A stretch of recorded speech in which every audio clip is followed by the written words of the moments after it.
Hi, everyone, and welcome to episode 353 of your Tick Bootcamp podcast. The title of today's interview is The Lyme Rebel, an interview with Dr. Eva Sapi. My name is Richard Johannesson. And I'm Matt Sabatello. Folks, this is actually going to be a longer preview than we've ever given before because this was one of the most densely packed podcast episodes we've ever done. We named this episode The Lyme Rebel because a rebel is defined as a person who breaks rules that hold back themselves and others. And thank God this Lyme Rebel exists because this person is responsible for making more discoveries that have changed doctrine that was preventing you from getting the treatment that you needed and deserved than anyone else we've ever interviewed. This is the person that was responsible for discovering that ticks will spit in more than one bacteria into your system. Doctrine that had existed before research indicated that you would only get the Borrelia burgdorferi spit into you, and she was the person that has now demonstrated that Lyme disease is a polymicrobial infection. This is the person who's responsible for demonstrating that the Lyme bacteria, or the traditional Lyme bacteria, Borrelia burgdorferi, has the capacity to change its shape, to shape shift and go into a cystic form so that your immune system will not be able to kill it. And this is the person who is responsible for demonstrating that this bacteria will join with the other bacteria that was already in your body that you've been picking up for years and form a biofilm to protect themselves collectively from being killed by your immune system. And Rich, more recently, Professor Sapi was begged by a group of nurses to investigate breast cancer and Lyme disease. And upon studying 400 breast tissue samples, she found that every single one of them had Borrelia burgdorferi and connected Lyme with breast cancer. Further research found that endometrial cells and ovarian cells pertaining to cancer all had Lyme disease as well. She also talks to us about how genetics in our human bodies combined with environmental factors like infections, aka Lyme disease, will trigger breast cancer and a wide variety of other conditions like autoimmune disease. Now, this can be really scary, and Professor Sapi provided hope to our listeners by providing solutions she found from her research to combat things like biofilm and also even things like breast cancer and Lyme disease, which she's currently working on as we speak. So, folks, if you don't listen to any of the episodes that we've done in the past, literally any of the 350 episodes we've provided for you in the past, you can ignore all of them. And this is the podcast that we need you to listen to. You need to listen to this. You need to encourage everybody in the Lyme community to listen to this episode. And you need all of your friends who should be afraid of Lyme disease and they should be protecting themselves from getting bitten by ticks. They need to listen to this episode. So without further ado, we're really excited to introduce to you the Lyme Rebel. Hello, Professor Sapi, and welcome to the Tick Bootcamp podcast. Thank you, Matt. Thank you, Rick, for having me. And I hope I have all the answers you're looking for today. Well, we are sure you're going to have all the answers that we're looking for. And, you know, our community knows that Matt and I are two of the biggest Lyme geeks in the world. And we shared with you offline that having you on this podcast is like a birthday present to the Lyme geeks. So we're hoping our excitement doesn't boil over and we get too excited when we're asking you questions today. All right. Thank you again. And thanks for this great introduction. So, Professor, why don't you talk to us about your background? I detect an accent. So why don't you share with folks where you began your early life? Okay, so I'm from Hungary, and I got my PhD in genetics back in long time ago. And after I joined as a postdoctoral researcher at Yale University when I was doing cancer research for 15 years. And I've always wanted to teach. So I was applying for a teaching position for a local university, which I got accepted. And I wanted to teach and do my research. And all of my research was cancer related. And but somehow I couldn't get my grants. And even worse, I like to hike. So you know what happened? I got Lyme disease. So it was a rough 2 years. I just started my professor position at University of New Haven, and I was scared. I couldn't really teach. You know, I was extremely dizzy. All the symptoms which you all very familiar with, I had, and doctor to doctor, And unfortunately, I couldn't get answers. And I was so ready to get this new position, and you could imagine how I felt. And being a professor, obviously, the first thing you do is always what's going on here. So I checked the literature. What do we know about, this kind of condition? And Lyme disease showed up. And of course, knowing that I'm hiking, and actually I had tick bite. And so I asked for a test. It was negative. I asked for all kind of other, potential answers, and it wasn't coming to me. So at one point, I was so dizzy, they offered some MRI, and that shows some very interesting changes in my brain. And the MRI doctor said, this looks like a Lyme case. And that's how I start to finally get some kind of treatment. But it's a long journey, another 2 years, and struggling to get better.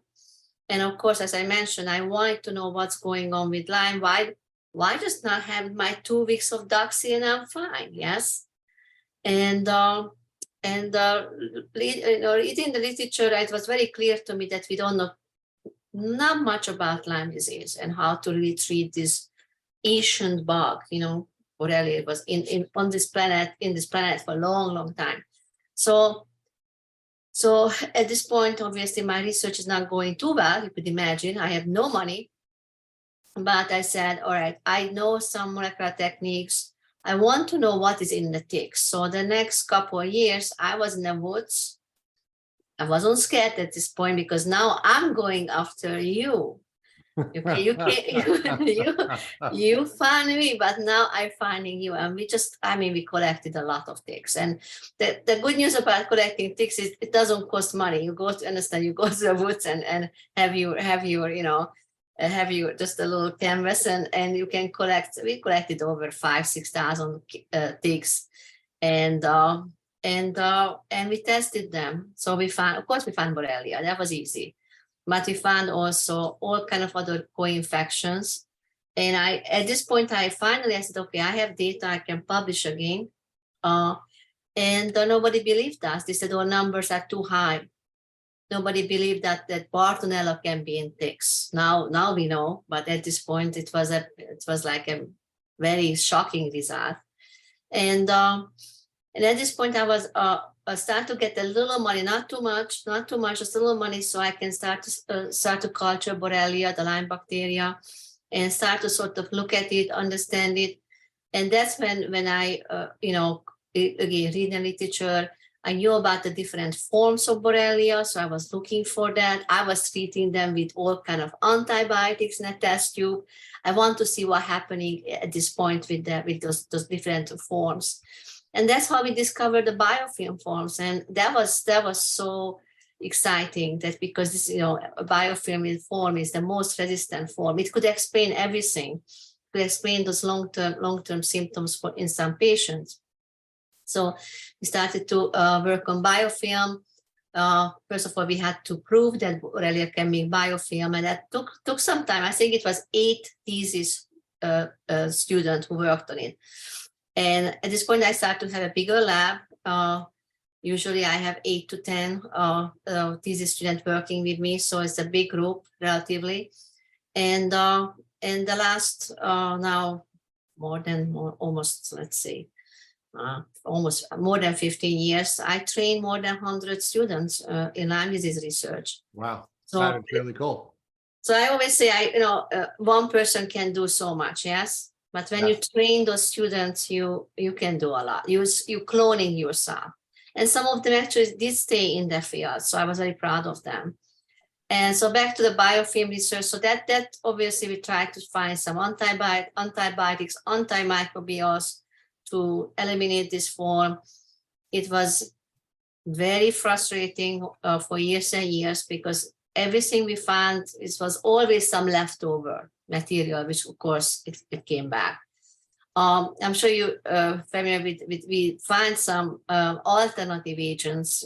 First some peruvian herbs. After stevia came, suddenly people was like, what? Stevia? Are you kidding me? We also work with bee venom. which worked very well, but I always tell people it's venom, okay? So careful with that.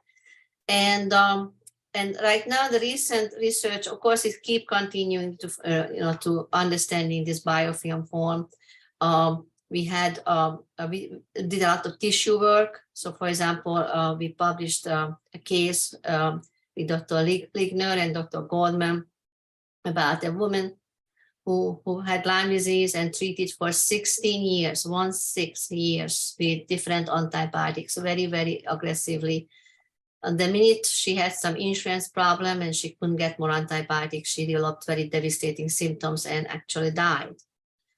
And the silver line was that we had access to her autopsy tissue. So that was one of the very important case when we knew this person had Lyme disease. We knew that, that is proven. It was culture positive, CDC positive. It was positive. So we understood that it is not like a case when we're not sure about it. Beyond denial. No one could deny that she had Lyme disease. Yeah. So, and we published a paper in 2019, and we found spiral heat and biofilm forms in every organs we studied. So that was shocking. We published some other papers on skin tissues, which was very important because that's when we established ourselves to see how Borrelia looks like in actual tissues. That was super important. Right now, actually, we started again. I started a new project, but it was based on an old project. So we had some access to some mouse tissue which treated with infected with Borrelia, and we asked the same question: what happened in the heart? What happened in the brain? What happened in the kidney? Can we find those biofilm forms? So just before I logged into this podcast, I actually was working on some images in the heart and brain when we actually see this very big, very massive biofilms in this mouse tissue. Right now, the next step is to see how the biofilm affecting the immune system, what kind of inflammatory markers it can trigger. So that's going on right now. And the latest is, I don't know if you heard about it, that we asked the question, remember I have cancer research background, whether Borrelia indeed can be found in cancer. Now, I know it sounds a little out there, but Borrelia was indeed found in some lymphomas previously. So it was some anecdotal evidence that some women who had Lyme disease actually developed breast cancer very short after. So I was asked, the nurses it was in Prague, it was in nurses, and they asked me to please look into it. Please stain some breast cancer tissues for Borrelia if you can find it. So I actually purchased some commercial slides. You can purchase commercial breast cancer tissue slides, and it showed up very early. So this project is very actively growing right now. We purchased a lot of slides, and we already have some statistical analysis, and looks like it definitely can be found in breast cancer tissues. The latest one, actually, we looked at some ovarian and endometrial tissues. Again, we found them. So this is very, very new. We tried to finish it. In the meantime, bacterial infections and cancer connection is a very hot topic right now in our field. So I think that's also maybe can give more, information to those women who struggling with all kind of, not just with the classical Lyme disease symptoms, but they have issues with some hormonal issues, and we still don't know whether they are more risk for cancer. And the cancer question is one that's very triggering to folks in our community. We've had some discussions with Dr. McDonald, for example, on this topic, and I can tell you that the folks in the community who follow us were very anxious about that, and many of them said, "Oh, it's bad enough that I have Lyme disease. Now I have to worry about getting cancer too." So these topics are really important for us to talk about, so that folks can be prepared to determine what the best course of treatment would be, depending on how their disease or diseases are presenting. But let's walk all the way back, because you've given us sort of this overview of the brilliant work that you've been doing, and it was really exciting to hear the overview. But now we want to break it down a little bit. Matt and I are going to talk with you together about some of these things. So you did some of your early research and studies here, actually on Long Island, where Matt and I are located. I know that you spent a fair amount of time on Long Island, and then of course you went across the pond and you were working in Connecticut. And I'm wondering, with somebody with your background, what is it that you knew about Lyme and ticks and tick diseases, and what steps were you taking to protect yourself from getting exposed to these diseases? Of course, I mean, again, I mentioned that we collect a lot of ticks. So when you're collecting ticks, the first thing you have to protect yourself. Yes, you don't want to get bitten. So we purchased those white suits, okay, with the duct tape, and we looked like some aliens when we went to the woods. Yeah. But seriously, I do still like hike with my family. So we have a very strict rules. So we obviously long pants, the white socks, because you can see the ticks. The body is covered. We do use some, I'm not fan of DEET, but we use some alternative, more like essential based protection. They smell very nice actually. And you have to apply it more frequently than some other product, but we found it very effective. But it's even that when we get home in a garage, we take everything off and goes to the washer and dryer, and we take our showers and wash our hair. So we take it extremely seriously.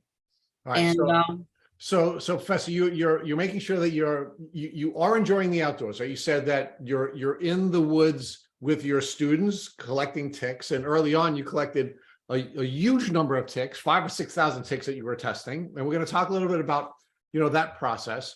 But even though it is potentially dangerous for you to be in the woods hiking with your family, you're still doing it, and you're still enjoying the outside and still getting the benefit of being outside, because that there are steps that you can take to protect yourself. So one of the things that you can do, of course, is that you can dress properly, and you don't have to be an alien every time you go into the woods, but you can dress properly and make sure that you're putting yourself in a position where you can see where the ticks are if they do ultimately grab you, right? The second thing you said you're doing is that you're putting on different forms of protection, some alternative protection, which you're finding to be helpful.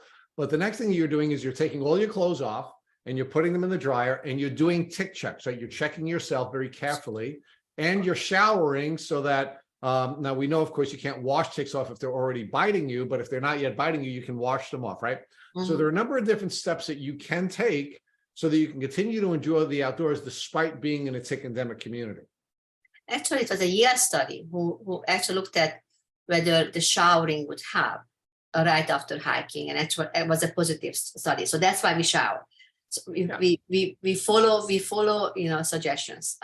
Yeah, and of course, so long as you're not being bitten, the shower is going to be very helpful. And of course, putting your clothing into the dryer is helpful, because we know that ticks need moisture to survive.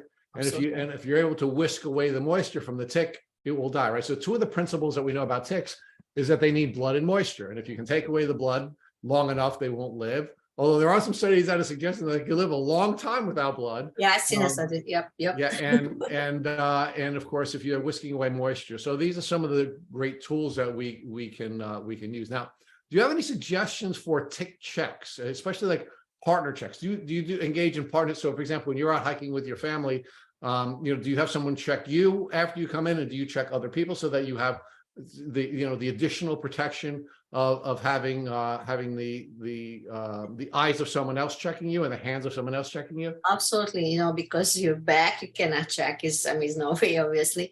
But again, some areas like behind your ear, behind your knees. So certain areas actually ticks actually love. So and if it's a nymph bite, you can actually feel it. So not like, okay, I just check myself. No, you really have to have some help from somebody. Depends again on a hike. If it's just a very short hike, maybe just a quick shower. But if it's a long hike, you went like for a whole day, absolutely, you have to.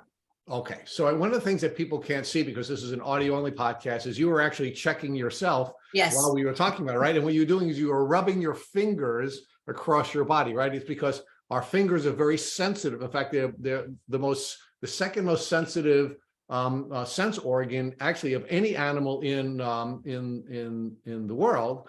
And because our fingertips are so sensitive and they're such powerful sense organs, it's actually your fingertips rubbing it through your body, all over your body, is what's going to find the tick more likely than you being able to see it. Because as you said, especially with these baby or nymph ticks, they're so small, they're almost impossible for us to see. Very difficult to see. And don't forget the larva. Unfortunately, we had some, I stepped into a nest, and we were wearing the suit, the white suit, and suddenly I just was covered. So obviously we ran out immediately, and actually it was, I asked everybody just help me to take it off. And of course that was a little scary, I have to be honest. Yeah, no, that would scare the bejesus out of me too, boy. If I had all those ticks all over me. So that must have been a scary moment. So let's now talk about some of your early research. So you have this journey with Lyme disease yourself, and it takes you almost 2 years to get diagnosed. And of course, that's a scary concept. I mean, you're a professor. You are studying at some of the top universities on the East Coast. You are now running a department at one of the top universities on the East Coast, and you can't get diagnosed. And you have a background in medical research, and you're struggling to diagnose yourself. So talk about why you think there were so many challenges for someone like you, who has as many resources as anyone. Why was it so difficult for you to get diagnosed?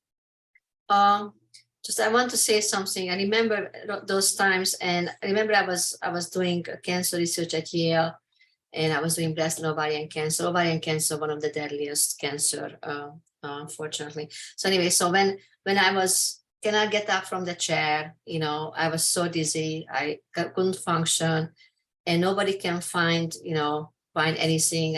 I almost compared to myself, if I would have an ovarian cancer, at least they would know what I have. Not knowing for such a long time was so devastating. And now looking back, I know that not everybody making enough antibody. Some people needs more times. I'm sure you heard that some people months and months when they make enough antibody to show up on a test. We know there's now multiple species which we didn't know, and some species doesn't show up on a test. And the both sides are not always present. So this is and one more, the symptoms sometimes is not that obvious. Not everybody having just arthritis symptoms. I heard the weirdest symptoms with Lyme disease. So having these very obscure symptoms, that test is actually not good enough to find maybe a low level of antibody. And the fact that we have multiple species, I'm pretty sure you heard about that some species doesn't show up on our Western blot, because a Western blot was based on one species of Borrelia, one species.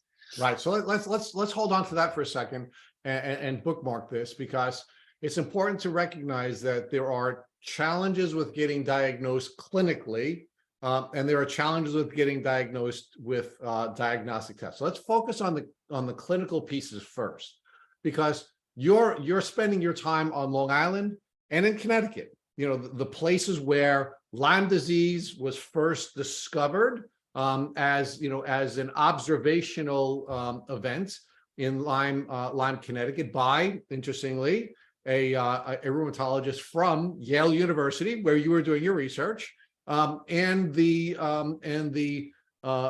Borrelia was allegedly, and I'm going to leave alleged out there for a moment, was allegedly discovered when a tick was dragged on Long Island from a professor at Stony Brook University another place where you studied. So, I mean, I don't. The irony is certainly not lost on me that that you were doing your research at Stony Brook and at Yale, and these are the two universities where the observational data came to define the term Lyme disease, and the bacteria was ultimately discovered in a tick that was dragged by a professor from Stony Brook University. Yet you're sick, showing classic symptoms of Lyme disease, and you have difficulty even getting a clinical diagnosis, despite being at the places where this disease was discovered in the 70s and the early 80s. So give me your reaction to how you feel about that, not only as somebody who is very resourceful as a professor and has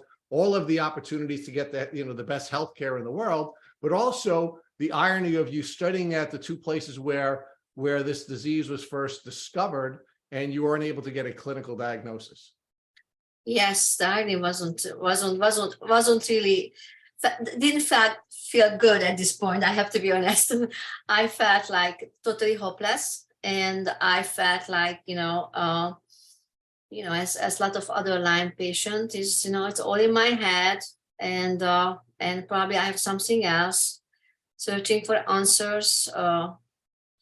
No, it was a rough time, and in the last actually it's practically 20 years now, I met so many Lyme patients. So we always discussing our journey, during those periods, and some of them feeling better, and some of them not. Even some of them have the resources to explore different treatment options, and still don't feel better. So that's frustrating a researcher to, as you can imagine. So. Yeah. Sometimes it's difficult to look back to this time, because I know how difficult was it, and every time I get a phone call, I those feelings always coming back to me. I'm sorry, and I'm sorry we're taking you through this, but it is really important for us to sort of identify these issues so that folks can be validated on their journey, because so many folks have had these challenges with getting a diagnosis, and family members not believing them, and friends not believing them, and doctors not believing them, and it's important for them to know that if it could happen to you, it certainly could happen to the rest of us, right? Between your education, your background, your training, your contacts, your work as a medical researcher, if you could be gaslit that way and you have such a long journey, it certainly makes us feel better that it can happen to the rest of us, not that it should ever happen to anyone, right? So let's focus a little bit on the challenges with getting a diagnostic test, because we've now defined the challenges with getting a clinical test, and let's go back to the tick, right? So we know that ticks are the preferred vehicle for Lyme disease to be transmitted, right?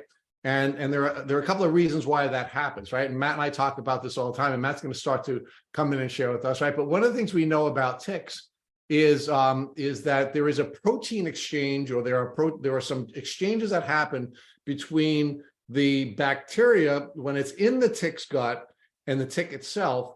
And what the research is showing is that when a tick spits the Borrelia bacteria into us, that bacteria is now supercharged, because it has the Borrelia has now proteins that it's been transferred from the tick, and now it becomes like a more powerful swimmer and a more powerful bacteria. So talk about that piece of this, and this sort of symbiotic relationship that's developed between ticks and these various microbes, and we'll talk about Borrelia first. It's a very interesting point, because there was a study. They want to know how fast Borrelia can grow when the blood meal comes in, because some idea it has to go through the salivary gland, and that's how gets into the tick bite. My question was, okay, so when you have a straw and you're drinking your lemonade or whatever you're drinking, the straw, there is a backlash, yes. So my question was, backwash, yeah. Backwash, yeah. So my question was, why it has to go through the salivary gland? I actually discussed it with Dr. McDonald several times. Because if you look at the data from the salivary gland, it looks like it's only a few spirochetes, few Borrelia can get into the skin. And I said, yeah, but I mean, how about what's happening with the regurgitation there? Yes. Is it possible that maybe it's not just salivary glands? So that's somehow these people, the scientists, they didn't really answer this question. The other thing is, when you grow, Borrelia is growing very slowly in the lab. I mean, we have a very, very heavy, rich media to feed Borrelia. It's still very slow. My student just sent me some pictures from we have some new culture, and it's like a few here, a few here. But when the tick bites and getting the blood, the growth rate is unbelievable. So between within a very short period of time, it is like thousands of spirochetes appear suddenly. So it's definitely an amazing relationship between the tick environment, and Borrelia. So obviously they evolve together. They understand each other. But again, I think even that part needs to be studied more. The other thing is, you mentioned about the protein changes. Borrelia can change everything within no time. I mean, the cyst form, how the cyst forms within seconds, for example, and it can, this whole outer membrane antigens. It's amazing how fast it can change and hide from the immune system or become a supercharged bug. So again, this bacteria is on this planet for a long, long time, knows what to do. Professor, I did not know that when the Borrelia goes from the tick and the salivary glands to the blood, that the quantity or the concentration increases drastically. So that was really interesting how you described that. Thank you for sharing that with us. We've never heard that on this podcast before. So one of the things that I know every single listener to this podcast is dying to know, what did the brilliant professor do to treat her Lyme disease once she was diagnosed, right? When you got your diagnosis, now you're in the know, you're in this community with all the experts. What kind of treatment did you get to treat your debilitating Lyme disease that you realized you had? The first one was just a short term of antibiotic, which just didn't do anything. And after, I was searching for answers, and I found some alternative treatments. At this point, the Samento Bentelol, I'm sure you heard about those Peruvian herbs. I was on the whole, Cardin protocol for a long, long time. People always asking me, oh, so should I just have like a month? I said, I took me like 2 years, literally 2 years to, but at this point, you know what? You can give me like bee venom or any kind of venom, I would have taken it.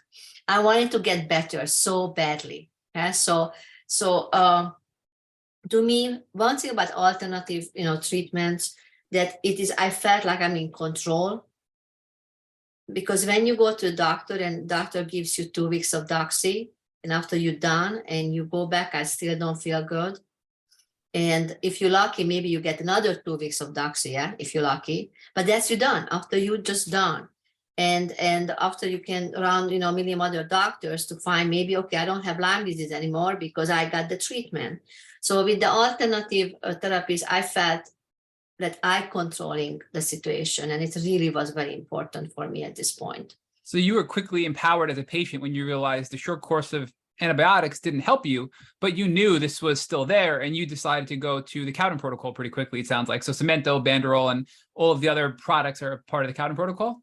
Mm-hmm, mm-hmm. I at first I just took some of theirs, but I felt like a month into it, I felt like it's something changing. And when you feel something, you get excited, and I said, okay, just give it to me, and I can take all day, just let me feel better. And I did a lot. At this point, of course, you eat clean. I gently exercised. I didn't push my body. So it's very important. I juiced a lot. I made a lot of good Hungarian food, Hungarian soups. And I think one thing is very important, and people ask me what was the most, just believe that you can recover. I think that was very important for me. So while you're doing all this, are your peers and colleagues shaming you or making you feel like kind of crazy? Because I would say most people that are professors or doctors sort of look down on holistic medicine and herbal medicine, right? So what was the feedback you were getting from your peers, since you were this academic and you were leading these research studies in the cancer community and then the Lyme community? That didn't go too well, obviously.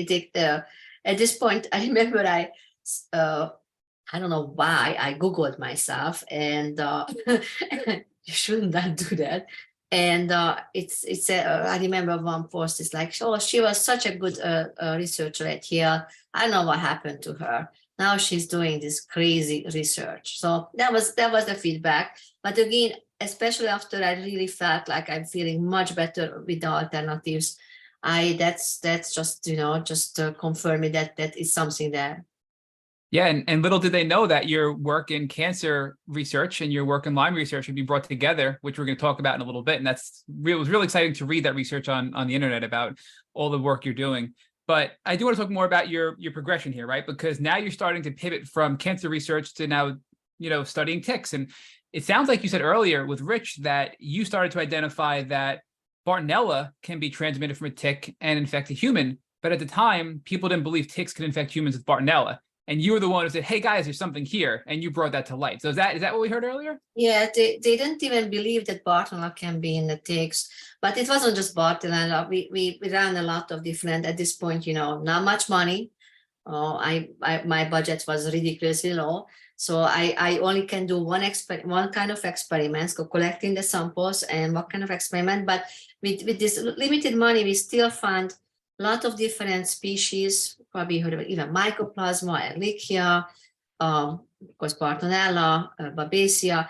We found the species, and one of the study, which again nobody wanted to really acknowledge, that we found multiple species in one tick.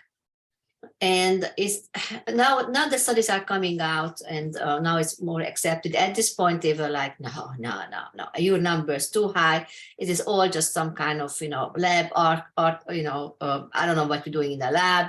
Everything positive. No, wasn't everything positive, and actually we had very, very good negative controls. But again, I felt like nobody wants to hear this. That's how I felt. Nobody wants to hear that this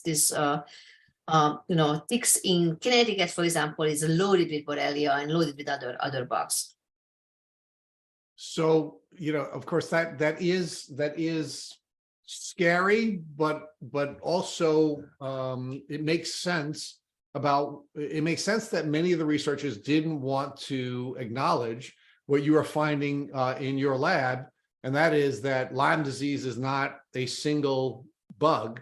It's a whole bunch of bugs, right? I mean, it really is a polymicrobial infection.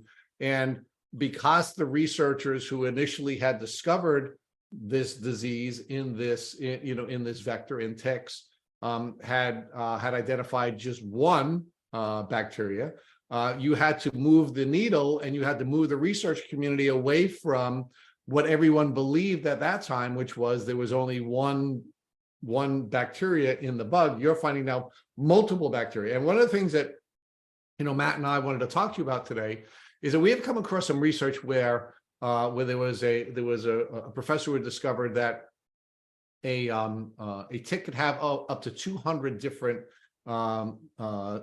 bacteria, viruses, and protozoa in it. And we've only identified 18 now. Now, of course, when you were doing your research, when you first started, and that's what an unbelievable trendsetter you are fighting against whether or not there was just one.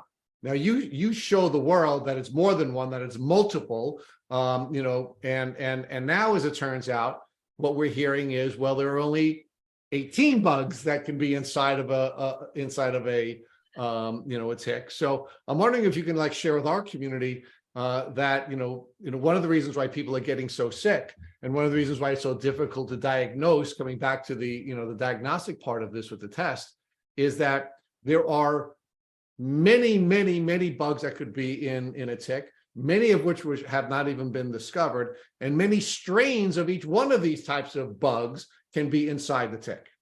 I mean, it's coming from a technical approach because we were trained that you check for one thing at one time. And the good news is now we have better understanding that in a bacterial, viral fungal community, they are interaction. So they live together. So it's not just bacteria, not just fungus, not just viruses. And now we have the technology to check that. So we have, for example, we can sequence, the 16S ribosomal, which, for example, going after bacteria, we can sequence everything what is in the ticks. And I know the studies are coming out. It's absolutely beautiful, and I'm loving them. So again, maybe it was a little bit of technology, or maybe just our mindset that needs to be changed. And 5-10 years usually when you make able to make those kind of changes in the science field, unfortunately. But 5-10 years for a human is a long time. Yes, it is a long time, especially when people are really sick. I mean, asking people to wait 10 years before they can take action in order to heal is just a terribly long period of time. And in many cases, folks can suffer, damage that may be irreversible if they're not able to take, earlier intervention. So it's a lifetime for many people if we have to wait 10 years. And that's one of the things that we find to be, very frustrating as folks who are, following this.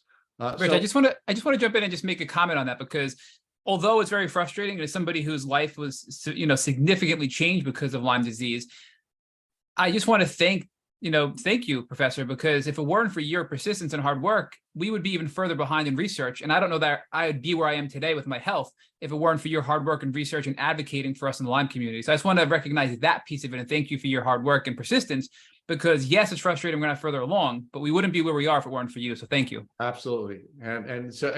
No, thank you. I want to join Matt in thanking you, because if it weren't for people like you who are willing to buck the system, you had no money, you had very little support from the standpoint of having staffing, but you as first a patient and ultimately as a researcher were willing to buck the trend, and you were willing to say, no, all of you Ivy Leaguers are wrong. Mm-hmm. It isn't just one bacteria. It isn't just one bug. It's more. And you literally changed the world here. So I want to thank you for that as well. It's really, people would not be healing at the rate they were if it weren't for you. So thank you for being brave, and thank you for being willing to stand up against, what was the standard belief.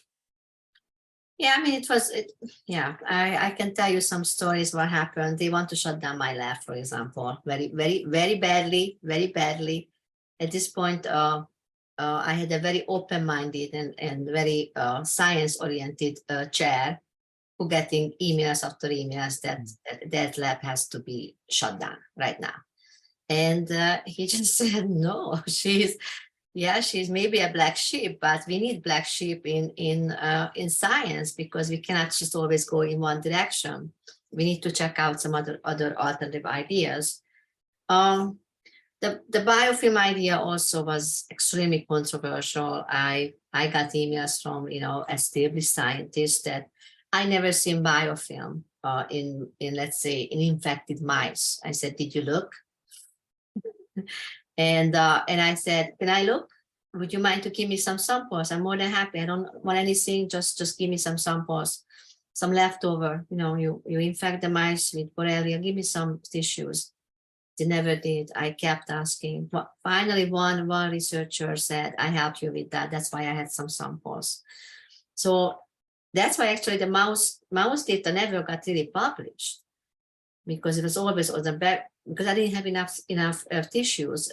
That's why actually the human data got published first. And it's thanks for the Austrian dermatologist who said, I want you to check this out, and I send you some samples. So I find help all the way, but most of the time I find a lot of resistance.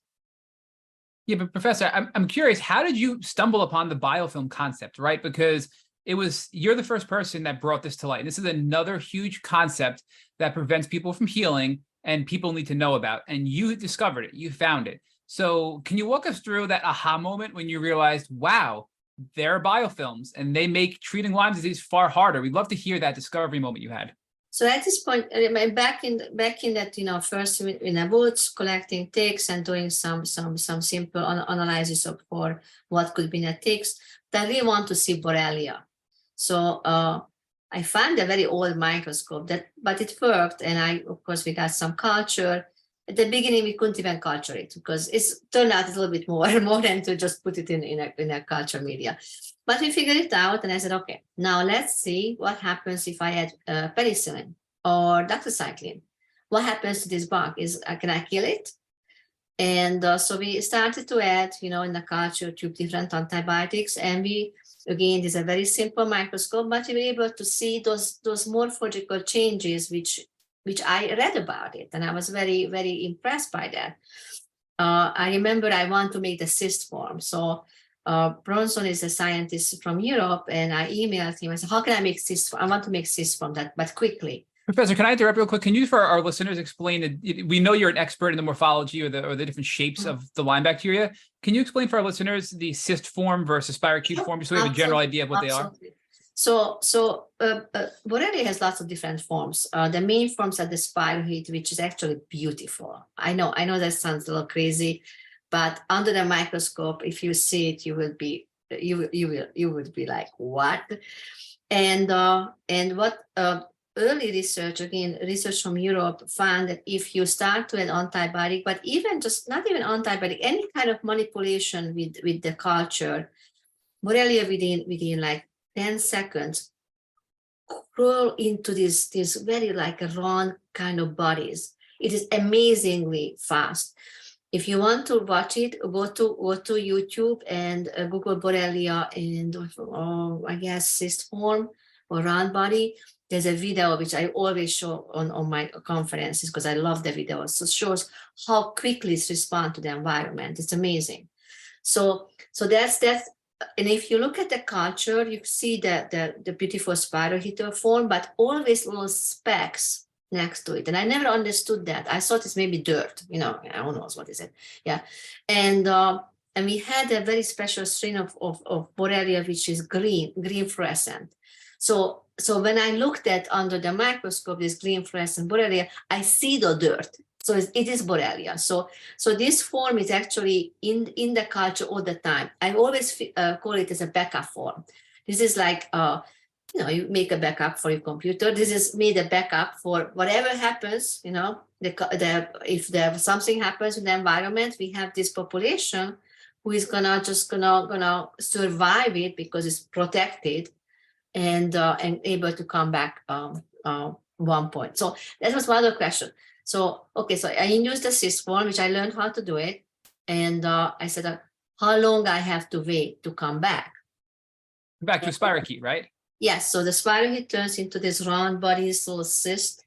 And again, I talked to this European scientist and said, just change the media, remove whatever you put in and check every week. But I promise you it's gonna come back in 3 weeks.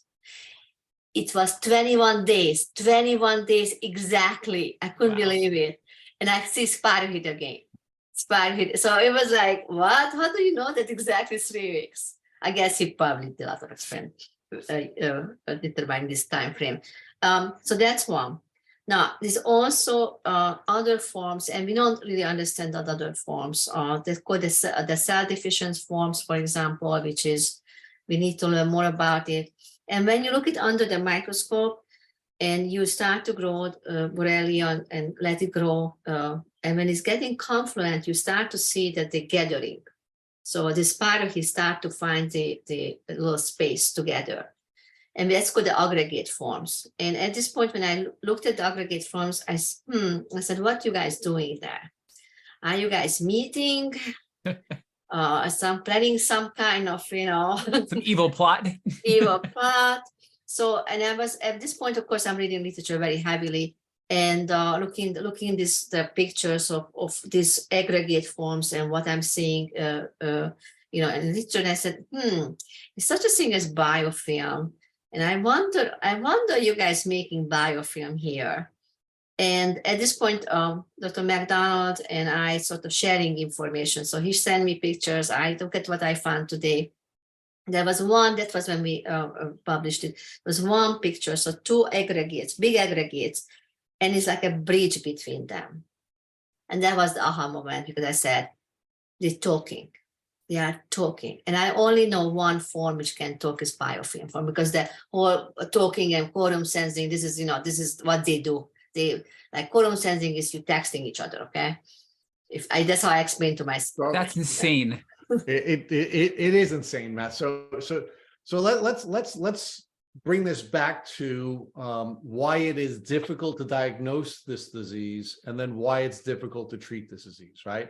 Because one of the reasons why it's difficult to diagnose this disease is because with traditional testing, they're looking for antibodies, right? Yes. But of course, this very sophisticated bug goes through various forms of shape shifting so that your immune system is not able to respond to it. And because your immune system is not able to respond to it, there are not going to be any antibodies to test, even though this bug is still in your system, which 21 days from now, it'll go back to being what it was before and reproducing and attacking.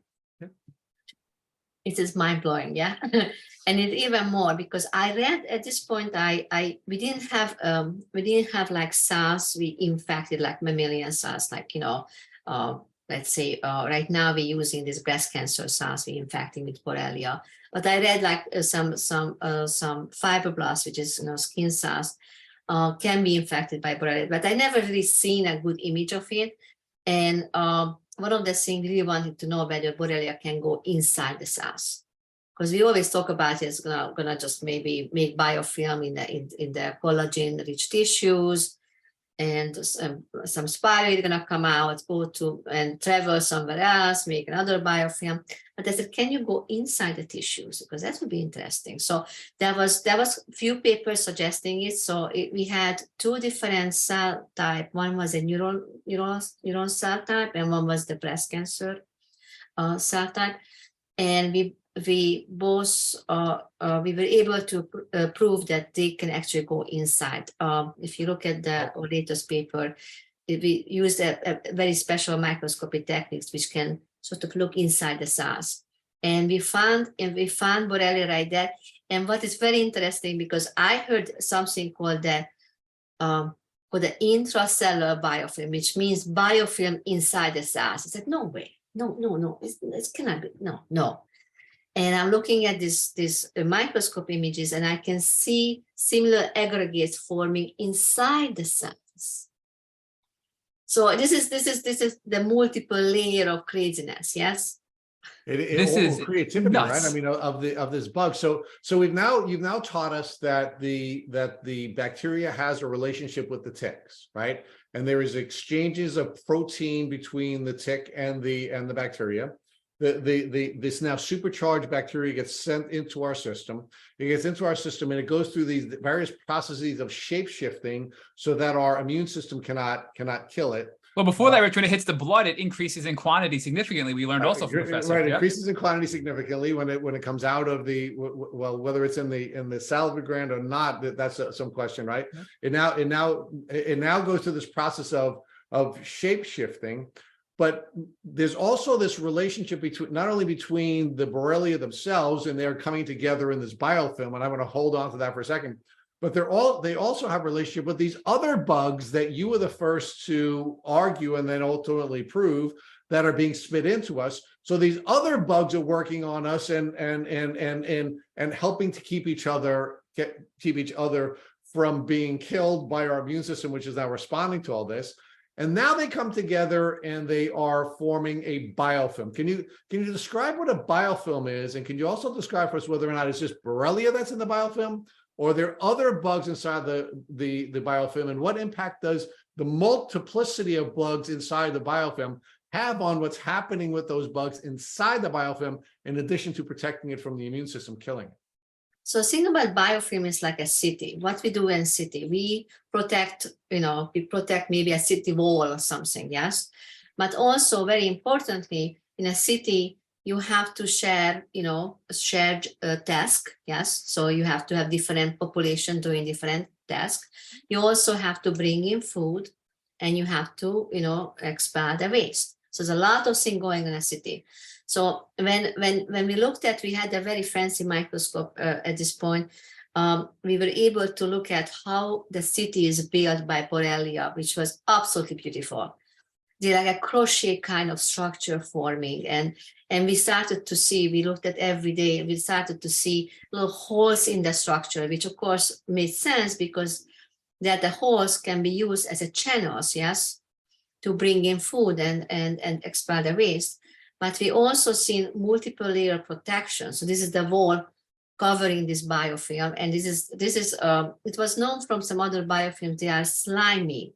They call them mucopolysaccharides, like sugar kind of sliminess. And when I talk about biofilm, I said, biofilm, how about you just don't clean your shower for maybe a week? Get it slimy? Oh yes. And you know what you do? You have to take the bleach and the brush and brush it off. It's not going away very easily. Or, a lot of biofilm in our mouths, unfortunately, and that's why we have to cool very high, good hygiene. And brush your teeth.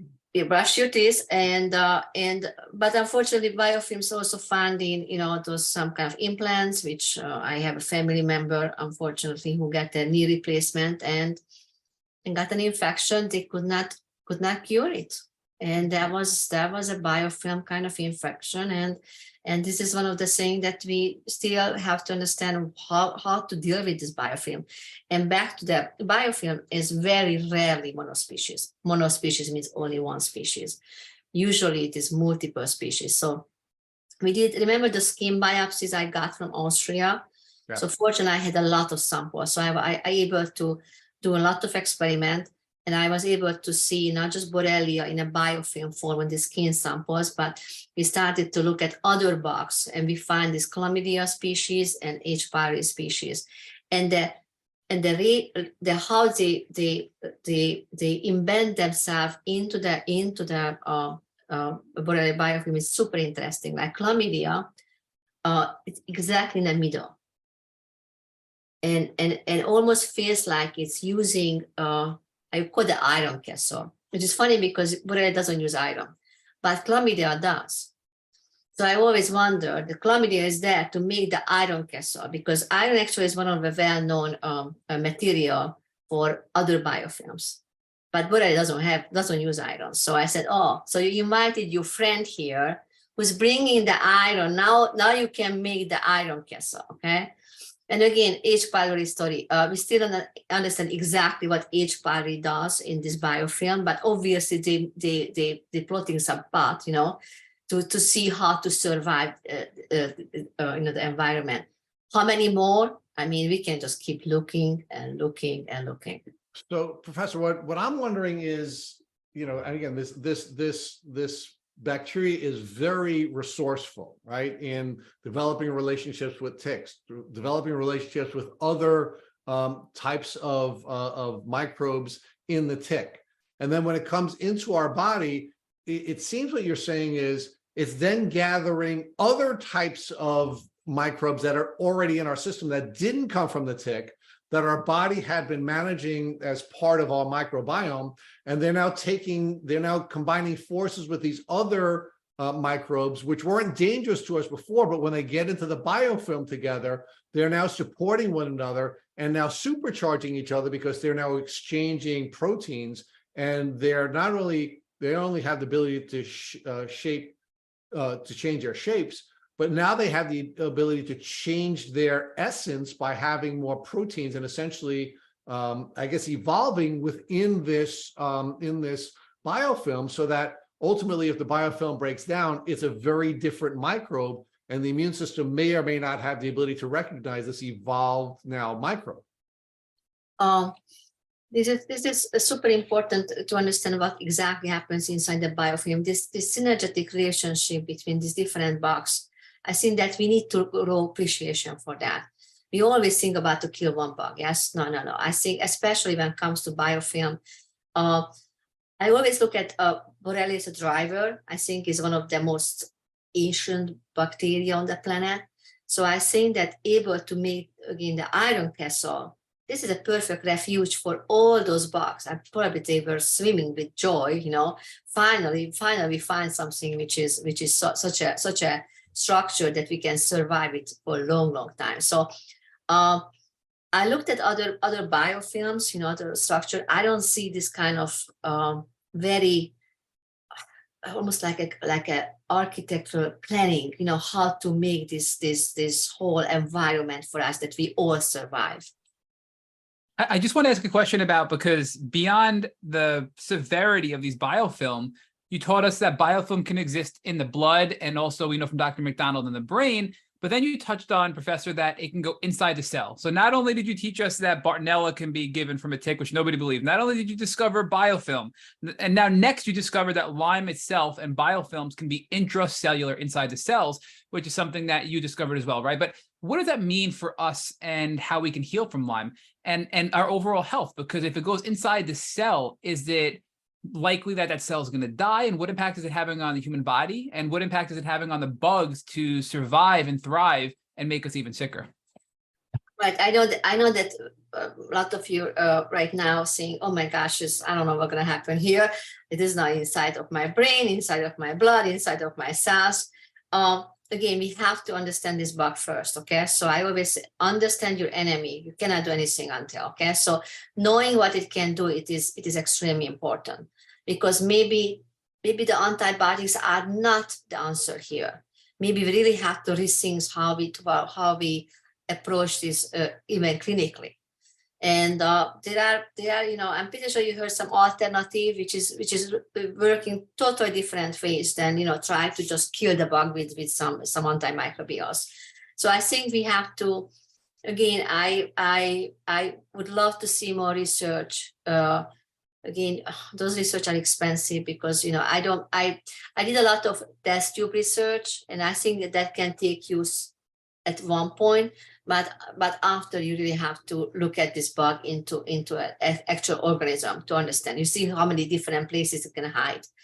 So we need more research for that, and we need to see some other alternative ways to get this out from those hidden places, and after maybe hit it with some kind of strong antimicrobials. But although we need more research, you partnered with Columbia University, and you mentioned this earlier, right? This person you were monitoring had Lyme and was treating for 16 years with antibiotics. And after the passing, you found that there was still Borrelia biofilm in the tissue, right? So, and your studies are happening, and they're being reinforced that antibiotics alone probably are not going to cure somebody of Lyme disease, because 16 years later, this person still had Borrelia biofilm in their bodies after passing, right?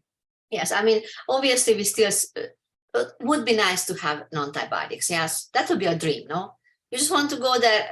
I remember I was presenting at ILETS, and I think it was a little controversial. It was very early in the morning. I said, I understand we all work in chronic Lyme, but would it be nice if the 2 weeks antibiotic would work for us? And I remember the face of the audience was like, what? I think I pushed the wrong button at this point. But I mean, seriously, it would be nice to find it. Now, we didn't give up on antibiotics, okay? So we're looking for antibiotics which might be able to penetrate inside the cells, penetrate to the brain barrier. It's still hope there, but at the same time, we have to start to look some alternatives on how to get them out from the cells, how to reach these hiding places.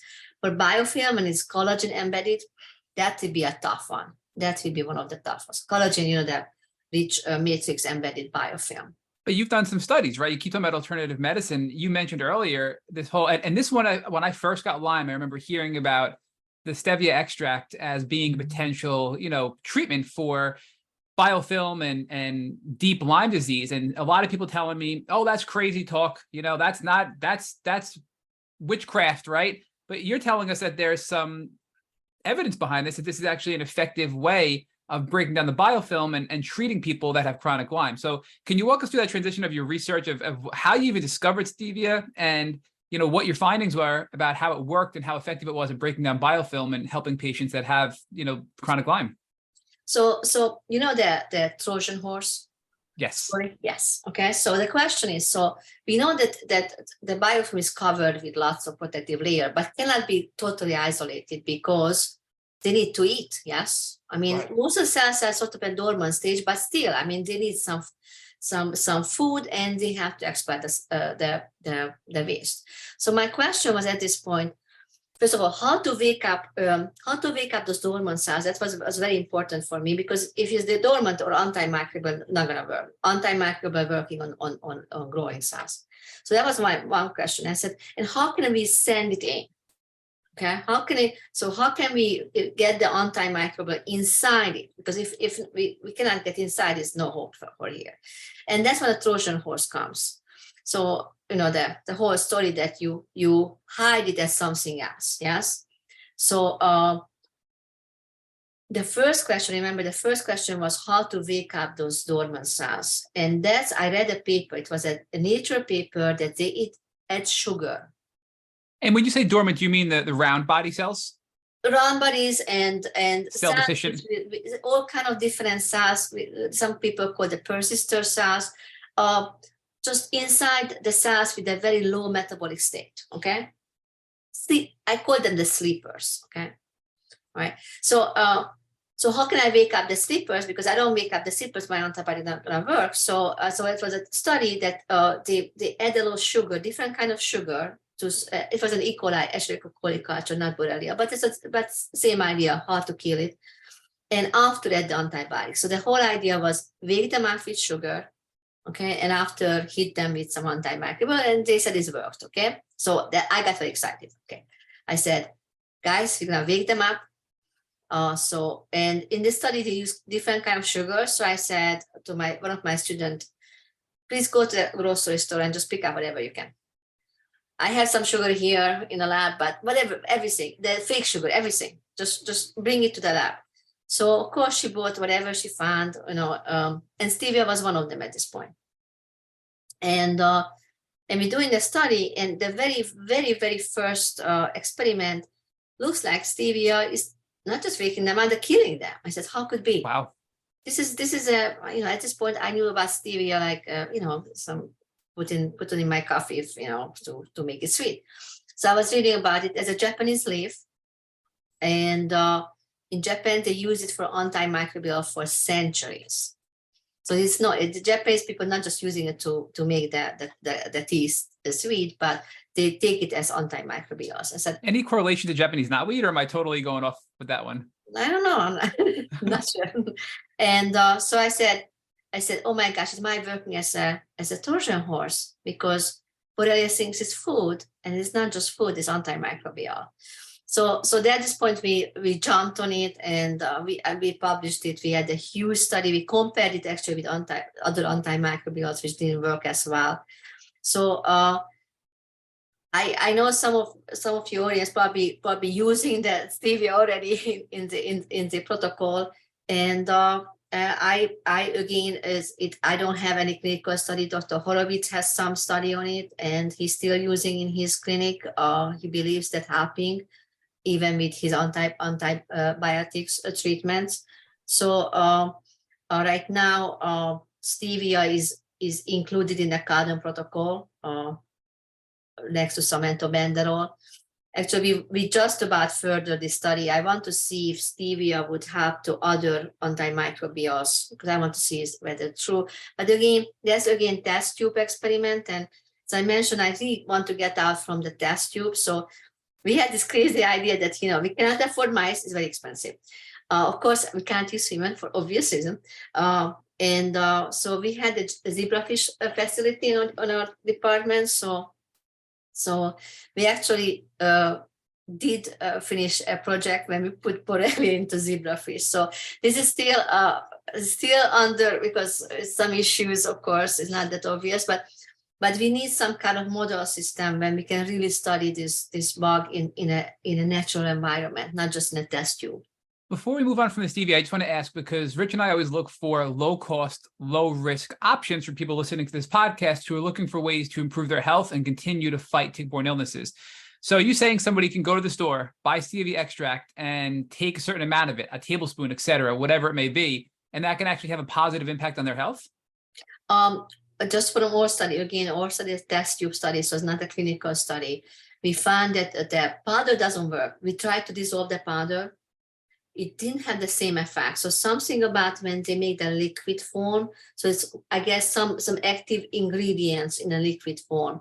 We test a lot of liquid forms. most of them worked. So you can practically go to the grocery stores. Again, this is a low cost option, okay? And you could try it and let's see how you feel. Okay, I never push any kind of, protocol on anybody. No, but put it in your herbal tea that you're taking and put it in a cup of coffee, right? And you could potentially be helping yourself. If not, you're just getting a little sweetener in your coffee, your tea, right? I mean, it's a low cost, low risk tool to try, I feel like. Japanese people believe in that they use stevia quite a bit.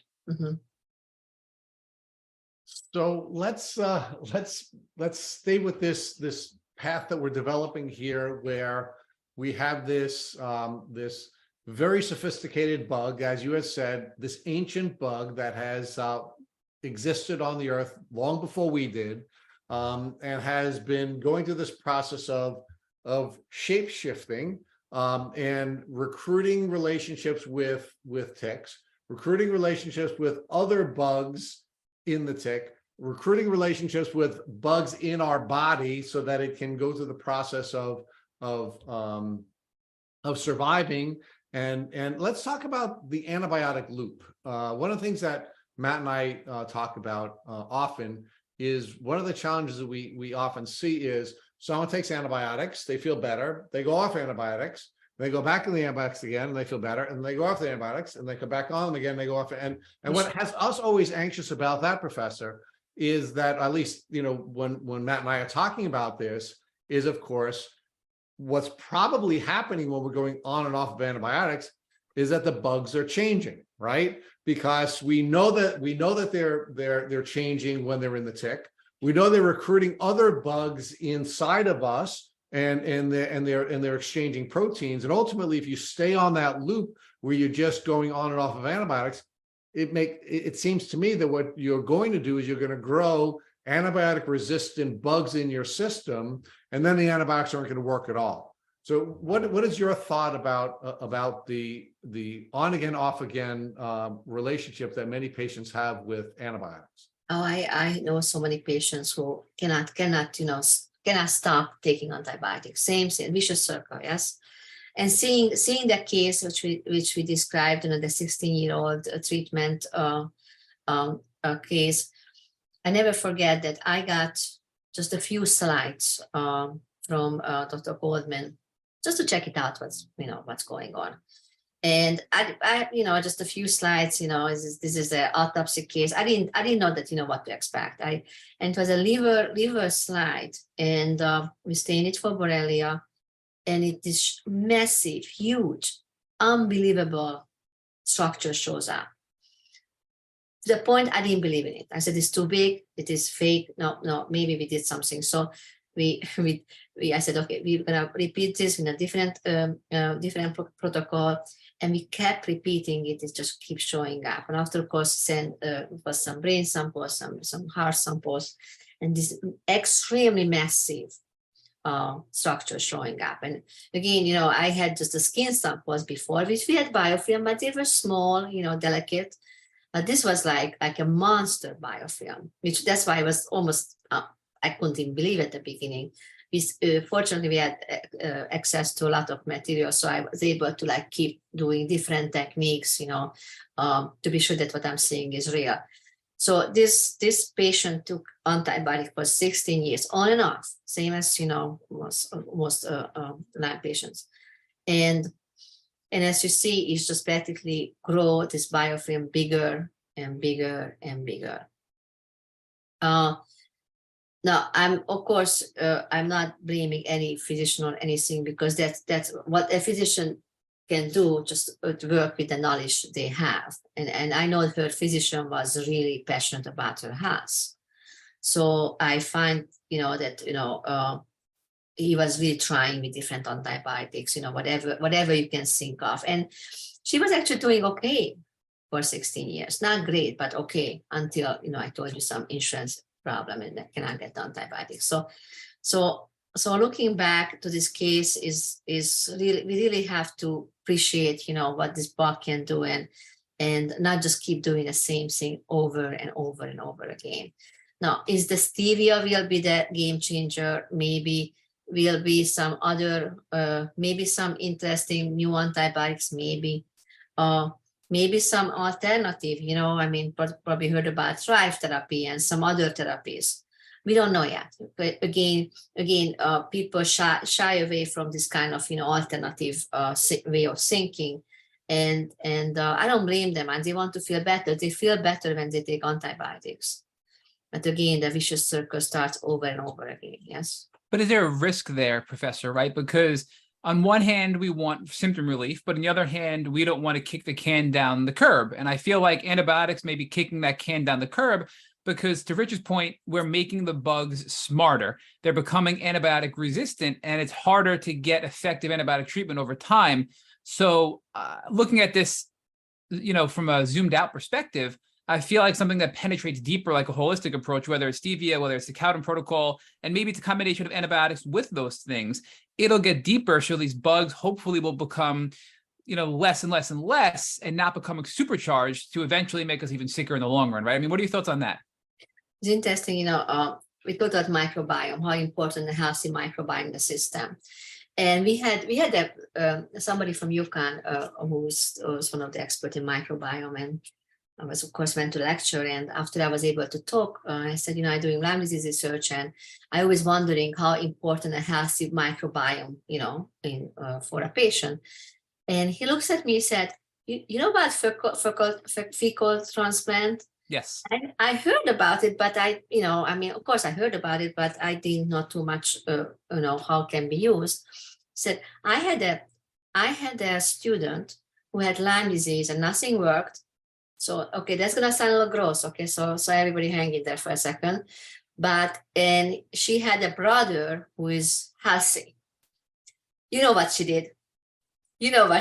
I know where you're going. I'm afraid for you to say it. I don't want to even say it, but you know what she did? And she said it worked.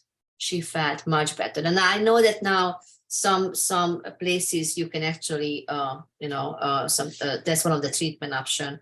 And I know it's not just for Lyme, but a lot of disease now is something which is start to get a little appreciation. Okay, they now is in pill form, so a little bit differently, so it's not as gross. No, but Professor, you're right. I mean, we read an article in the last year that came out where chronic Lyme patients, they studied their gut microbiome, and they found a very high level of one microbe that isn't present in healthy people, and a very low concentration of another microbe that should be high in healthy people. And now they think they're finding a correlation between concentrations of microbes in the gut and chronic Lyme, because that has an impact on your immune system. That has an impact on your immune system's ability to go back and fight the microbes in your body, like Lyme disease, right? So I think there is a connection there, but we've barely scratched the surface to understand what actually is going on in our gut microbiome, which does represent 70% of our immune system, right? Absolutely. And interestingly, we did do this kind of, microbiome analysis on the skin samples. Remember, we had the skin samples. And we sent it to this company who does the bioinformatics part, so understand what is exactly in the result. And the first thing they emailed me, and they said, it's amazing how little representation of normal bacteria in these samples, and the distribution between certain species was crazy. They didn't even say, where do you get these samples? Okay, so it's definitely something happening with the microbiome, and I think that's why I say alternative has to be explored. This is the alternative. I would love to explore it more and more. And this was the skin microbiome you're talking about. So this is, so yes. You now found the skin microbiome to be drastically different than a healthy patient. And now we have other studies proving that the gut microbiome is drastically different. So obviously there's a connection there, right? And thank you. We haven't heard that piece about the skin component on this podcast. Matt, can we say for this one more second, because we're now making this connection between the use of antibiotics and the impact that it's having on your biome, right? We did explore with you, Professor, that using antibiotics over and over and over again is likely creating superbugs. But part of the reason why it may be creating superbugs is not only because the bugs are going into the either cystic form, or they're going into the biofilm, where they're now shifting with other microbes and changing their form, right? And ultimately, they just have to have one that meets the one reformation of the bug, And now the antibiotics are not going to work anymore, and it's just going to take off, right? But the other thing that's happening is that we're also changing our microbiome, and the antibiotics, because they're broad spectrum antibiotics, are in many cases changing our gut and what's happening in our gut. And now what Matt is just pointing out is part of the reason that may be happening is because of the tools we're using to try to kill the bugs.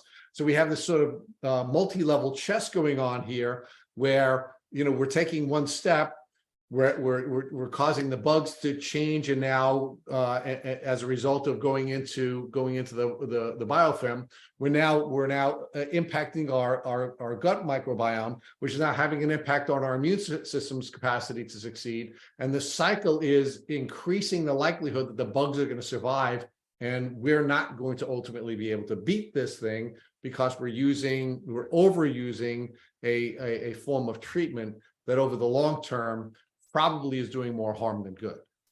I always say that, ultimately your immune system gonna cure this bug. Okay, we can't just have the immune system. Now, if your, as we mentioned, that our microbiome has a huge connection to our immune system.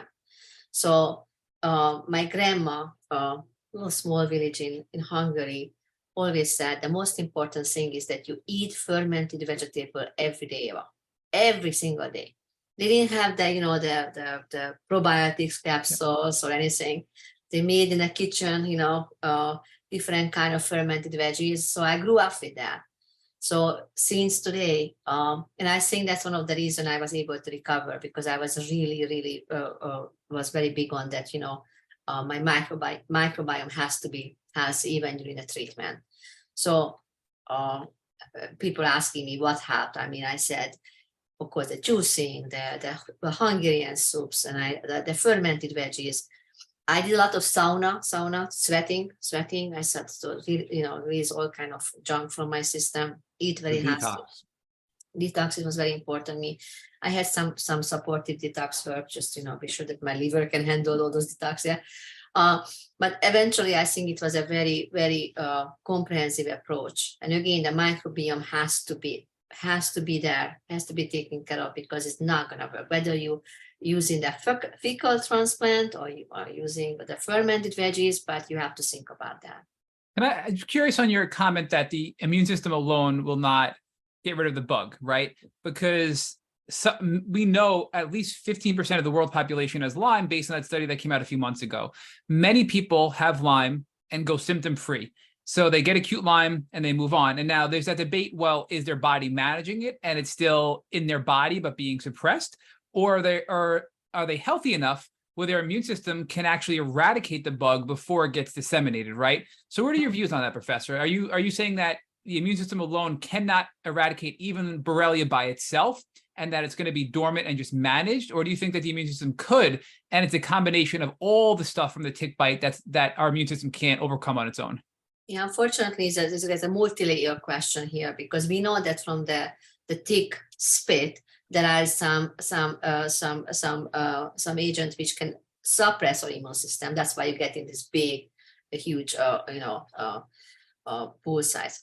But at the same time, I remember I was walking on a campus, and I'm doing Lyme disease research, and it's one guy coming, says, I got so many tick bites when I was growing up in Connecticut. I never got sick. And I was like, probably you had a very healthy immune system. And I think our immune system is not healthy anymore. That's why this pandemic right now, or I call it pandemic, some people epidemic, whatever. There's a lot of too many cases. And again, or treatment is not helping our immune system, or lifestyle not helping our immune system. Dr. Horowitz always said that he always has this big questionnaire for the patient. Said 90% of cases they come down with symptoms with some kind of tragic event in their life. And I was thinking at this point, so what was a tragic event in my life? And I was like, oh, of course, my mom died. Okay, so the whole stress and everything that comes with the immune system is practically gone, and now the bug can flourish. Yeah, so but again, it's multi-layered, because the tick saliva have the immunosuppressive agent in it. Borrelia actually has certain ways to trick our immune system. When you have a test, they're checking for IgM and IgG. These are two antibody. Yes. Yep.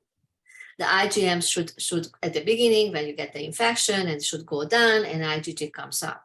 Number one questions I remember in Lyme conferences: why do I see IgM, the early one, still in a patient who are suffering for years and years? And there's a switch when the IgM turns to IgG, and something about Borrelia able to something do with this switch, and it's not happening. It's crazy. Of course, these patients say, the doctors, oh, your IgM is still very high. Oh, you got bit again. And I was like, they told me that actually, not because of IgM, but because I didn't have, I couldn't recover fast enough. And I said, no, I couldn't even go outside. I don't think so. I'll be again. So anyway, so what I had to say is that the immune system connection to Borrelia infection and the immune suppressive properties of the tick saliva and the Borrelia itself, it is mind blowing. I listened to so many lectures when they looked at the immune system, and I do teach immunology, so I should be able to understand. But it was so many strange things happening in this experiment. My mind was just like, I don't understand what's going on here. So, Professor, I'm wondering if the biofilm conversation we were having gives us clue into why we're seeing IgM repeatedly, even if you're not getting reinfected. Because what may be happening is when the bugs come out of the biofilm, they're now a new type of bug because they've had this exchange of proteins with all of the other bugs that are in the biofilm, and now your immune system is reacting to it as if it's a new infection because it's seeing a new bug as opposed to the one that it was responding to before. Yes, I was thinking about this theory, and I think we have to revisit that, because that definitely this IgM, extreme high IgM titers is just crazy in these patients.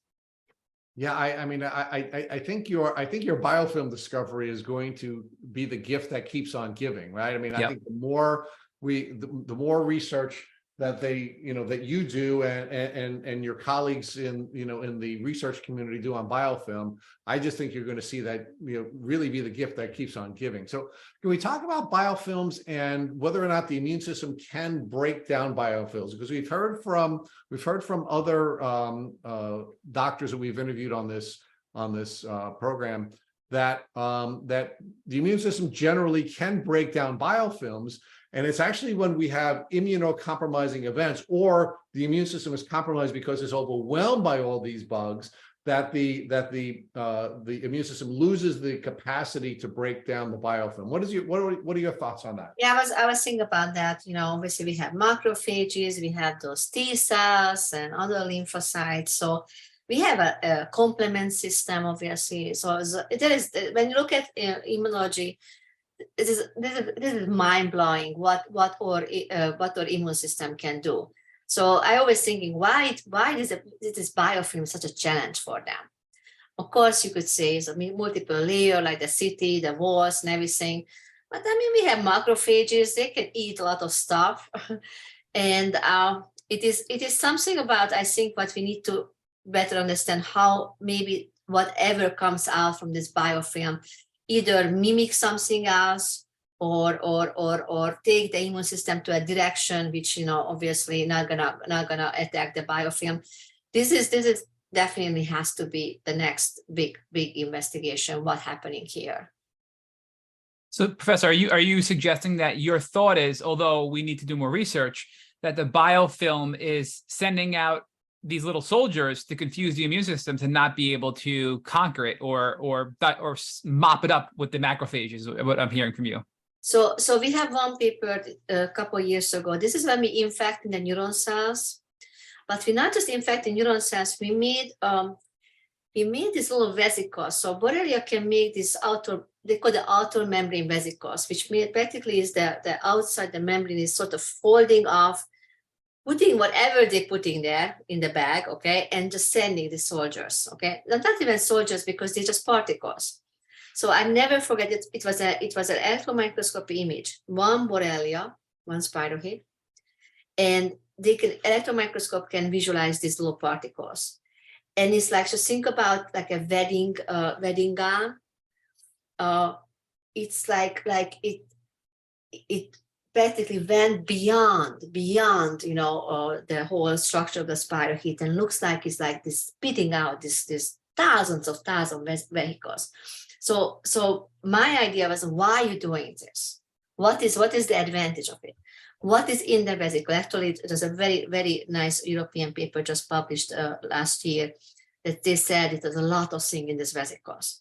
So I think that sort of like, just think about it, sending these vesicles everywhere, it's confusing the immune system totally. Okay, they're going after they're going after the wrong thing.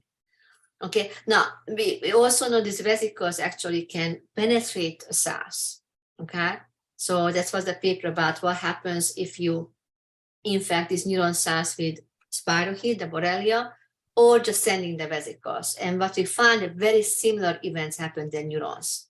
So this called the OMV, outer membrane vesicles. I think that's one of the things. I have a new student who fascinated by that, and she's gonna explore this a little bit further. She wants to see what exactly the function of these vesicles. That's wild. So that's just a spirochete itself. Never mind once it forms a biofilm, it's even more powerful than just a regular spirochete, right? And is this vesicles coming out from the biofilm? We don't know. I'm so sorry. My science knowledge is very limited. What is the word you're saying that the varicose? Can you just spell that? 'Cause I'm just fascinated by that term. Think about just little balls. Okay, it has membrane surrounded. Okay, and now we know that inside they have those OSPA, OSPC. You heard about inside. Oh, the outer surface proteins. Yes. Yes. Yep. The outer surface proteins, some other unknown proteins. Looks like it's like it is packed to do something. Okay, so we still have to understand what is packed, what exactly the function of. Is it just sort of confuse the immune system, or it is more? So Matt, remember when Dr. McDonald showed us the slides of the bacteria being like really dirty, like spitting dirt out and spitting all kinds of stuff out? Yep. And he kept saying it's like a really dirty bacteria. And I was just wondering, Professor, whether or not maybe one of the functions of this bacteria spitting out so much dirt, and maybe all this dirt coming out of the biofilm is to make you toxic, so that your immune system is not able to function because of the toxicity levels that are developing with all of this junk that's either in the cells or out of our cells, and just sort of overwhelming us with garbage that we're going to need to be able to process either through movement or through saunas or through other detox methods. It was always controversial whether Borrelia has toxins, like other bacteria, but this little balls, little vesicles. Dr. McDonald told me, and I'm sorry, I forget how does he know it, that these vesicles has a lot of high manganese content. Manganese. I said, okay, so what does it mean? He said, if it's very high manganese, actually it's toxic to the cells. Mm. And he said, if you look up manganese toxicity and Lyme symptoms, they are really, really connected. Wow. So I don't know that he furthered this. Maybe next time you talk to him, maybe ask him about that. That's mind-blowing as well, man. But definitely, as you see, it's like too much going on here. Yes. Yeah. So they in this battle between the bugs that get spit into us by the tick and the immune system, seems like these bugs have these little bombs that they get to send out, and they're destroying the cells. Yeah, the brain fog. I don't know you had brain fog. That's a great transition, because I wanted to ask you about brain fog. Oh, brain fog. That was bad. That was like you behind the curtain. Yeah. Yep. Yeah. That's finally cleared up, but it took me a long, long time. And again, back to this. I don't know that this is coming from this manganese toxicity or any kind of toxicity, because it feels like your brain is toxic. Yes. So I see a lot of people have a lot of speculation what is a brain fog for, but one thing I have is the detoxification. So it's definitely, that's why I believe that's some kind of toxin, but I don't have proof for it. Okay, just let you know. No, just based on your personal experience, It's very personal, anecdotally, yes. you believe, And many others in the community as well, though, have supported that's that. what was happening with you. Mhm. Can we talk a little bit about fatigue now? I mean, you talked about the fatigue that you had and how fatiguing this experience was, and I'm just wondering whether or not the toxicity issue gives us some insight into why it's such a fatiguing or fatigue is such a a powerful element of this journey. Do you think toxicity may be the answer to that as well, or do you think maybe because our cells are our power plants, right? We have mitochondria that are our power plants. Yeah. Are we fatigued because the bugs are competing with us for resources, so we don't have enough resources? Is it because we have biofilm inside of our cells and it's interfering with the ability of the mitochondria to work, or is it a combination of toxicity, competing for resources and not having resources, and this biofilm inside of our cells just gunking up the capacity of our cells to create the energy that we need? Of course, fatigue is number one symptoms. Yeah. I think it's multi-level. Again, I think the immune system probably trying to kill this bacteria and working extremely hard. Who knows, the toxic vesicles, make or body very, very dirty. Yes. And now we know that it can actually inside of the cells can be Borrelia. So we don't know how it affects mitochondria or any other very important organelles inside the cells. So I think it's multi-layer. That's why I think the fatigue is the last one it leaves. That was my experience. And I talked to people and they said the fatigue is gonna stay for some time. Even other symptoms looks like it's lifting. Yeah, so I mean, it is, Dr. McDonald always calls us a diabolical bug, and I have to tell you, I mean, the more we're talking about it, I mean, the sophistication of this ancient, bacteria is mind-blowing. The way it functions and the way it works, in conjunction with so many other bugs and processes, that it is very, very difficult to treat. It just simply is. Another one of the things that I wanted to put on your radar is I saw recently that one of the, I think it was Dr. Zhang's research, where the because the Borrelia is a corkscrew bacteria, it actually screws into different parts of your body, right?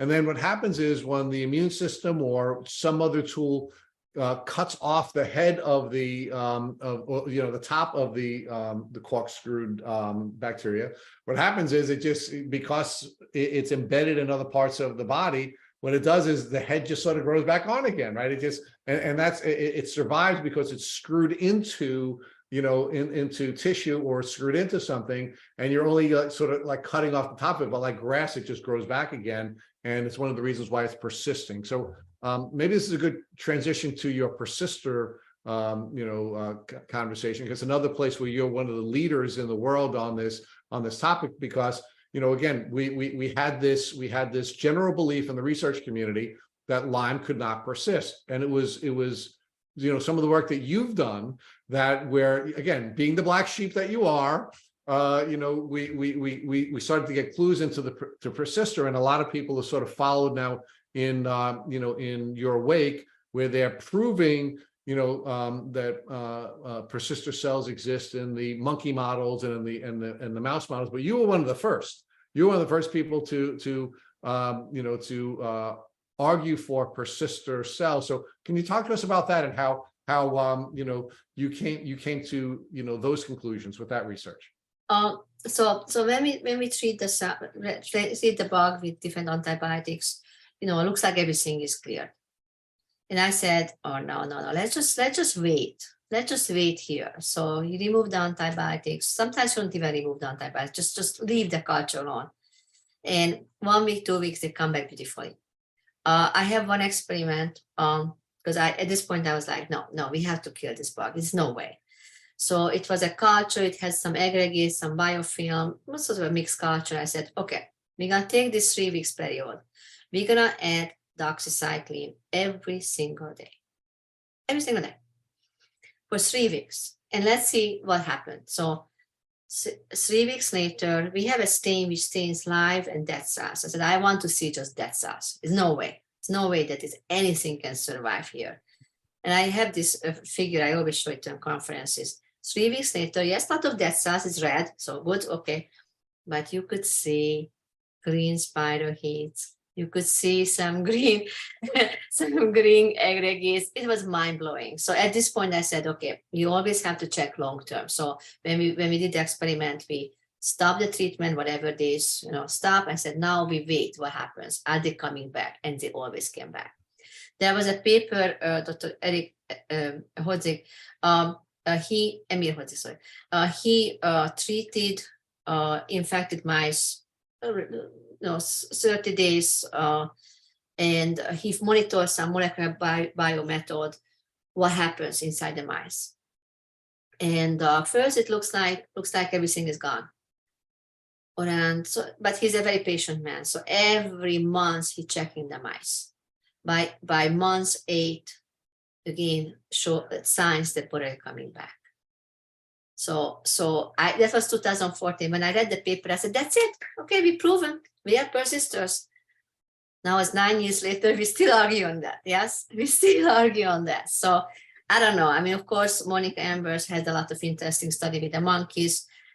I don't know how much more we need to tell people that Borrelia can persist. Well, Professor, there's over 700 peer-reviewed scientific journals and articles proving Lyme persists. And we actually have every single one of them on our website at tickbootcamp.com, because again, it is mind-blowing that people are still debating this. I mean, you've proven it. Other people, you were the first person, you broke the mold, you were the controversial person. 700 other people have proven this, but yet we're still having this debate in the medical community.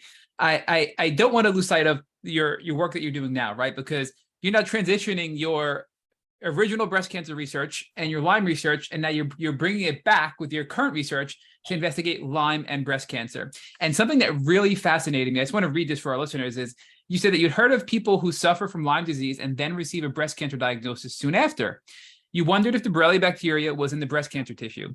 You said your research group examined slides with several kinds of breast cancer as well as healthy tissues. The normal breast tissues were completely negative for Lyme disease, and you found evidence that the Lyme disease was present in the breast cancer tissues, right? So it sounds like you've made a connection here that whether it's a big chunk or just a small subset, there are a portion of breast cancer patients, and you said earlier on, endometriosis and cervical cancer patients who have Lyme disease potentially as the trigger causing that cancer, right? I mean, this could be controversial as well, but you're always the person to bring this controversial stuff to light, and it comes true. So I want to hear what your thoughts are on this.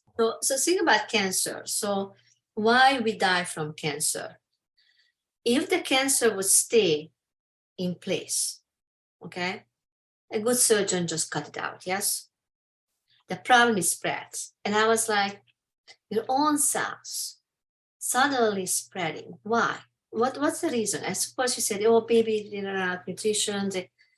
Somehow I never really, I saw something else is behind. And actually it is not just me who is now black sheep, but there are a couple of very recent papers when they see that not just Borrelia, other bacteria can go inside the cells, inside of normal breast cells.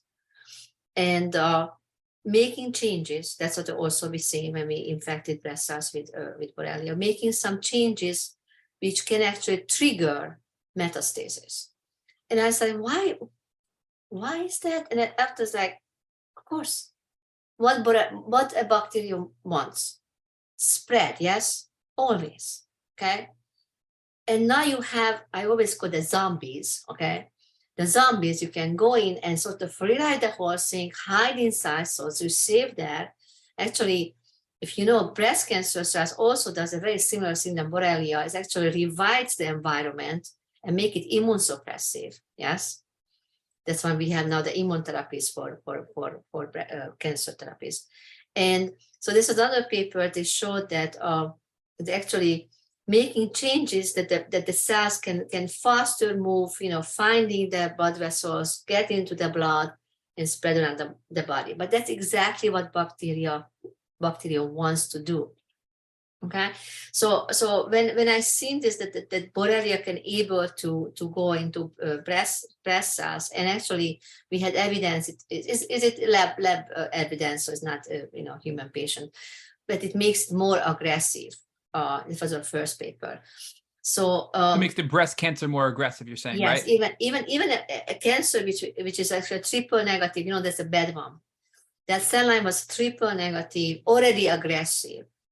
We put Borrelia and became more aggressive, which was like, Professor, what does more aggressive mean? Meaning the cell division is faster? Actually, it was on the cell division, which was very interesting because that's you think that growing faster. No, it was, we had a technique which measures how fast the cancer cells go through a membrane, because that's the invasion and metastasis. So we used this test, and we infected cells and uninfected cells. And it was like a huge difference. It's in the paper if you want to look at it. And we had some other techniques. Of course, we had some molecular techniques to see those cancer genes are activated, and they are activated. So the most important what we see, it is a protein which cleans. If you want to move, you have to be sure that you have room. Yes. Right. So there is a protein called metalloproteinase. It's a protein which does that. And the most significant result was that Borrelia able to upregulate this protein so the cancer cells can move. So it looks a lot like what's happening when the bacteria is in the tick, because what's happening when the bacteria is inside the tick is the protein exchange supercharges the bacteria when it comes into the host, and it becomes a more powerful bacteria. And it looks like when that bacteria gets inside of cancer cells, it has the same impact. And I don't know if the process is the same or not, but the impact is the same. And we now have a more aggressive cancer. Now, of course, we have the other piece of that, of course, which is the immune system is being compromised by the battle that it's having with Lyme, and its shape shifting, and its reformation, and it's working with all these other bugs and spitting so much garbage into us and making us toxic.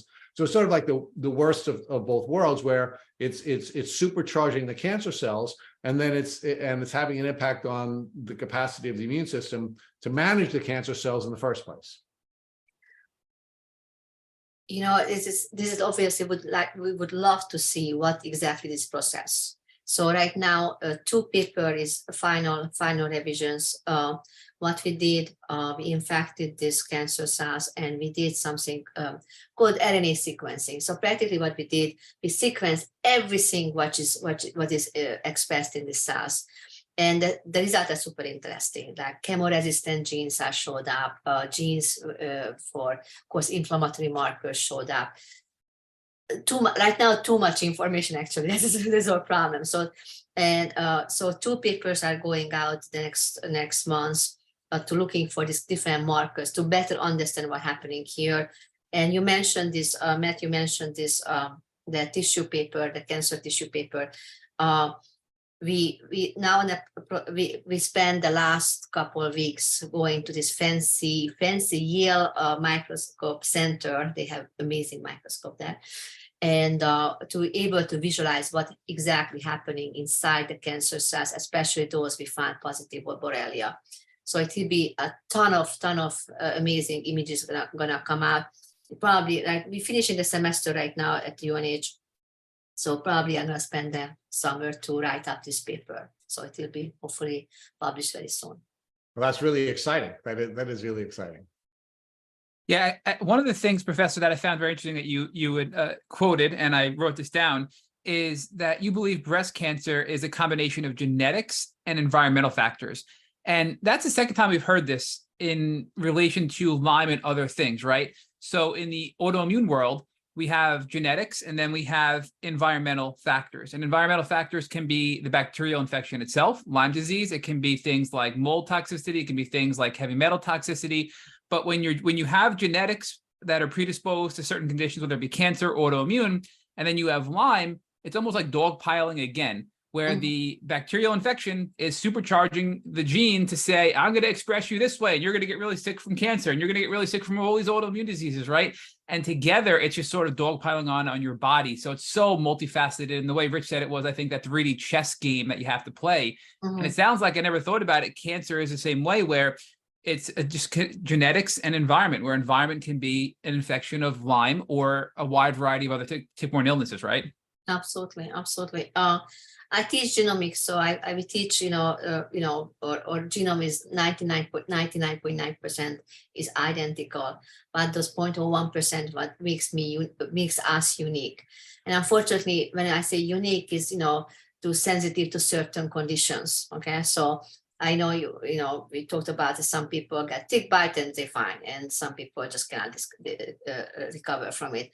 So there were some studies showing these different changes, in our genome, and try to correlate it with who gets, chronic infection. But I think that also needs to be a little bit more explored, because a doctor, if you get a tick bite, maybe do a quick panel on you to see if you the lucky one, yes, or you will be the one who might need a little bit more serious treatment and follow up. Yeah, so I mean, so if there was some genetic testing that could be done at the same time that, or maybe even earlier, then we could do any type of testing for the disease. You may treat that one patient much more aggressively than you would treat another patient. Absolutely. I mean, this is called the personalized medicine. And I'm teaching genomics right now, I don't know, more than 15 years. And I remember 15 years ago, guys, the personalized medicine is coming. It's still coming, unfortunately, 15 years later. Yeah. So I would like to see more, to really taking into your genetic profile when a physician makes decision about your treatment.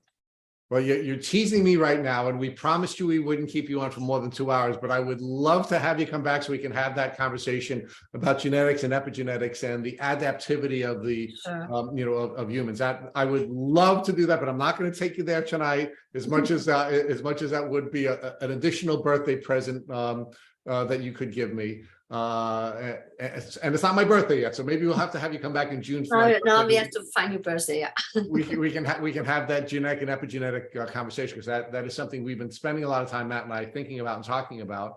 So we are within 7 minutes of our commitment to you that we wouldn't keep you more than 2 hours, and this has been fascinating. So we do have to spend another couple of minutes thanking you. And the reason we have to spend another couple of minutes thanking you is because you are literally changing the world. You are putting people in a position where they understand the disease that they have, and we're redefining this disease not as an infection that's caused by one bacteria, but it is a polymicrobial infection.